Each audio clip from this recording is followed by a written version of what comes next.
Olá pessoal, tudo bem com vocês? Aqui é Beatriz na área. E hoje vamos fazer uma receita deliciosa. O primeiro dia que eu comi, ficou muito gostoso. A gente vai precisar de banana.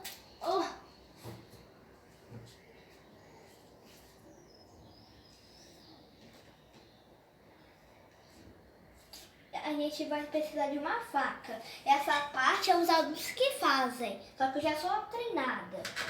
Aqui, aqui, aqui, aqui, aqui, aqui, aqui e aqui. Vou tirar essa parte que eu não gosto. Aqui a gente vai colocar o leite em pó. Isso aqui, e aqui a gente coloca a banana. A gente vai provar agora, mas deixa o seu like e se inscreva no canal. Agora vamos provar. E se quiser, pode ser a colherzinha. Vamos ir lá, a gente vou provar aqui mesmo.